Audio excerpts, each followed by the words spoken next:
এই যে পরীক্ষা আল্লাহ করবে, আল্লাহ তাআলা বলতেছে ওয়ালা নাবলুওয়ান্নাকুম বিশাইইম মিনাল খাউফি ওয়াল জুই ওয়া নাকসিম মিনাল আমওয়ালি ওয়াল আনফুসি ওয়াস সামারাত ওয়া বাশশিরিস সাবিরিন।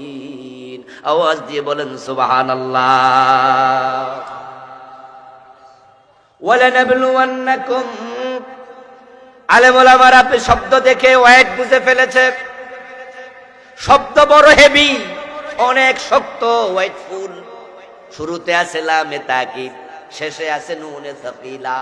দুইটা গুরুত্বপূর্ণ শব্দ আল্লাহ অতিরিক্ত ব্যবহার করলেন এই বাক্যের মাঝে। ওয়ালা নাবলুওয়ান্নাকুম, বাংলা অর্থ হলো আমি আল্লাহ অবশ্যই অবশ্যই তোমাদেরকে পরীক্ষা করবই। কে বলেছেন? আমার প্রিয় ভাইরা কথা বলেন, কে বলেছেন? আচ্ছা, আল্লাহর কথা কি কোনো ভুল হয়? আল্লাহর কথার কি খেলাফ হয়? তাহলে আমরা যারা ঈমানদার নিশ্চয়ই আপনাকে পরীক্ষার মুখোমুখি হওয়া লাগবে। এখন পরীক্ষা করবে কি দিয়ে? বিশাইইম মিনাল খাউফ, আমি তোমাকে ভয় দিয়ে পরীক্ষা করব। তুমি কালেমা পড়েছো, ইসলাম মানো, তোমার অন্তরে ভয় থাকবে কখন পুলিশ ধরে নিয়ে যায়, ইসলাম মানার কারণে কখন চাকরিটা চলে যায়, কখন আমার মাহফিলটা বন্ধ করে দেয়, কখন আমার বাড়িটা ভেঙে দেয়, কখন আমার ব্যবসা প্রতিষ্ঠান লুট করে। শুধু ইসলামের কারণে চাকরি গেছে এমন আল্লাহর বান্দা আছে না নাই?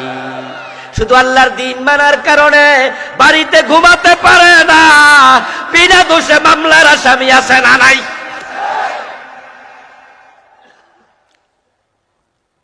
ও ভাই, এই যে আমরা ঘর থেকে বের হইয়া মাহফিলে আসি, আবার মাহফিল করে বাড়ি যাই, সব সময় একটা টেনশন মাথায় কাজ করে, কোন দিন ধরে আলায় কোয়া তো যায় না। এই যে আমির হামজা বাইরে ধরে নিয়ে প্রায় 3টা বছর জেল খাটাইলো। বেটা কি চুরি করছিল?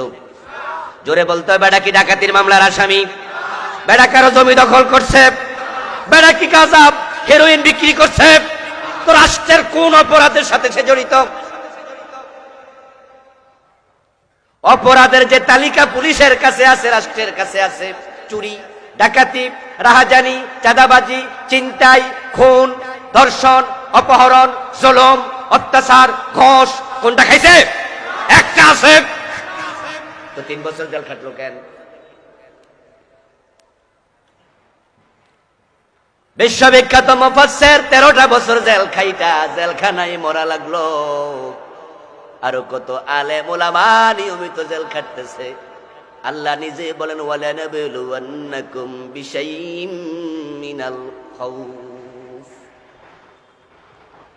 আমার রাসূল সাল্লাল্লাহু আলাইহি ওয়াসাল্লাম 3 বছর শিয়াবে আবি তালেব নামক জেলখানায় ছিল।